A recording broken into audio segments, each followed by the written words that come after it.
शादी एक ऐसा पवित्र बंधन है जो दो लोगों को नहीं बल्कि दो परिवार को जोड़ता है। पर भैया जी, हम लोग ऐसे पब्लिक है जो शादी में जाके दूल्हा दुल्हन इन सब को नहीं देखता। हम लोग शादी में जाते हैं, दूल्हा दुल्हन भाड़ में जाए, पहले खाना फिर शादी। और मान लीजिए कि आप एक शादी में गए हो और शादी में जाने के बाद भाई अकेले ही भाई खाना पेले जा रहे हो और उस शादी में आप इनवाइट ही ना हो तो कैसा होगा।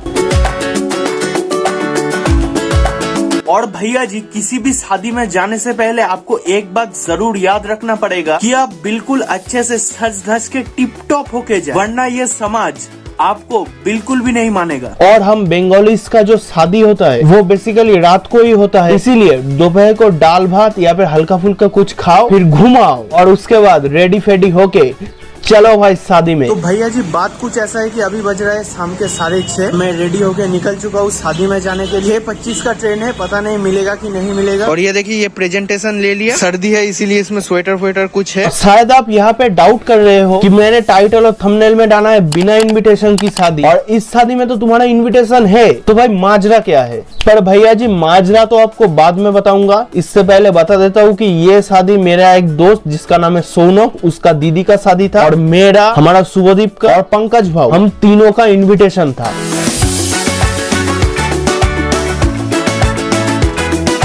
और ये जो शादी था ये हमारे घर के पास नहीं था, ट्रेन से जर्नी करना जरूरी था और इसीलिए प्लान में एक चेंज आता है। हमारा जो पंकज भाव वो आने वाला था बैंडल से, पर वो ऑलरेडी लेट था। मैं और शुभदीप था, इसीलिए शुभदीप ने बोला तुम चलो मानकुंडू आ जाओ। और मानकुंडू हमारे शहर चिंसुरा से 2 स्टेशन आगे था। और हम भाई दिल के बहुत ही अच्छे हैं, इसलिए भाई मानकुंडू नहीं, डायरेक्ट भाई ट्रेन पकड़ के भद्रेश्वर चला गया।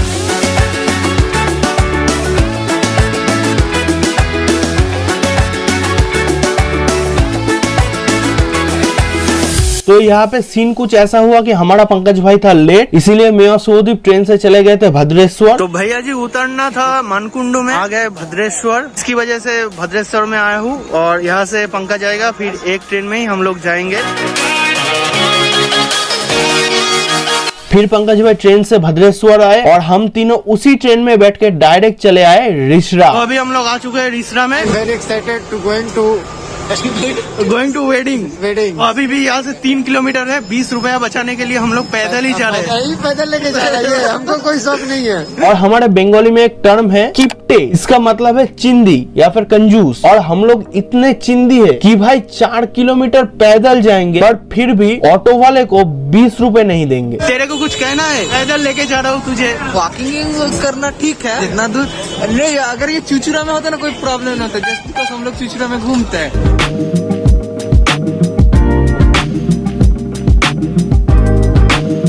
और क्या, कंजूसी की सारी हदें पार करके तकरीबन 4 किलोमीटर पैदल जाने के बाद हम लोग पहुंचे शादी में।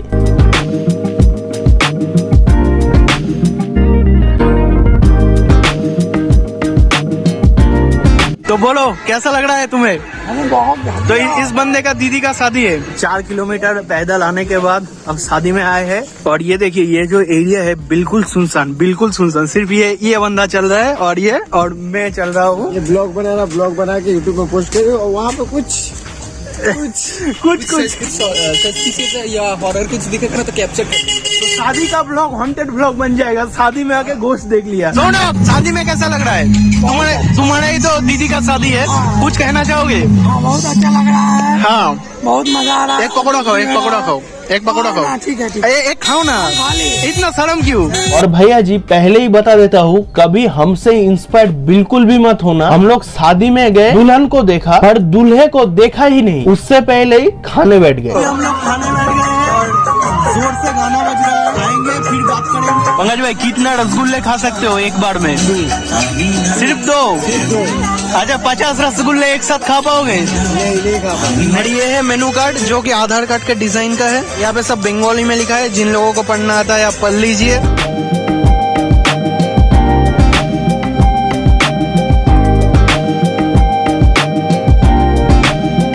और क्या, फिर खाना वाना कंप्लीट किया। फिर पता चला हमारा ट्रेन है रात के 10 बजे के करीब और तभी ऑलरेडी बज चुके थे 9:30। अभी खाना पीना हो चुका है और हम लोग घर जा रहे हैं। कुछ कहना है आखिर में? इसका सब भला उसका सभी भला है। ओ भाई अलग ही, भाई अलग ही। तो अभी चलेंगे घर पे, ये ऑटो कर देगा हमें। सही ना? और क्या, अंत में दूल्हे को देखा ही नहीं। ट्रेन पकड़ने के चक्कर में उन लोगों का एक बुक्ड ऑटो था, उस ऑटो रिक्शा से हम लोग निकल पड़े रिसरा स्टेशन की ओर। अभी ऑटो में बैठ चुके हैं और रवाना हो चुके हैं स्टेशन के लिए। और फिर क्या, ऑटो वाले का स्पीड अच्छा था, इसीलिए हमें रात 10 का ट्रेन मिल गया। ट्रेन आ रहा है और अभी ट्रेन पे उठेंगे, फिर जाएंगे घर। टू बी ऑनेस्ट आज मजा आया बहुत बहुत। इतना खाया कि चल नहीं पा रहे। तो ये बंदा अब घर चला जाएगा। कुछ कहना है घर जाने से पहले? तो ट्रेन ऑलमोस्ट खाली हो रहा है बिल्कुल। तो अभी हम निकल रहे हैं, तुम भी निकलो। और ट्रेन पूरा खाली हो गया है, बिल्कुल खाली, बिल्कुल। बाय बाय पंकज भाई, साहब।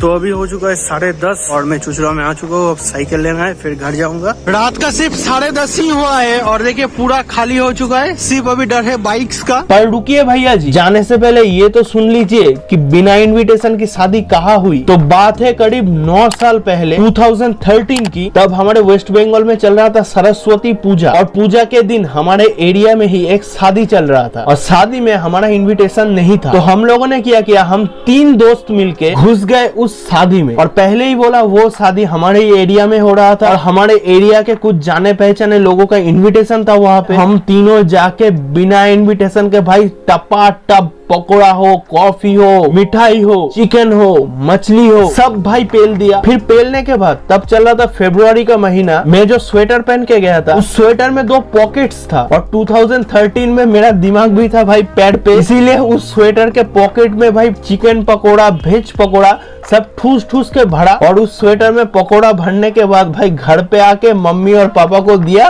कि ये लो पकोड़ा खाओ। सच बता रहा हूँ भाई, पहले तो बिना इनविटेशन की शादी, ऊपर से भाई स्वेटर में पकोड़ा भर के घर वालों को देना और उसके ऊपर से भाई हमारे एरिया में ही शादी था। सभी ने हमको देखा था कि हम बिना इनविटेशन के खा रहे हैं, उसका बदनामी और मेरे घर वालों का मुझे पेलना। भाई सच बता रहा हूँ, वो दर्द आज भी याद है।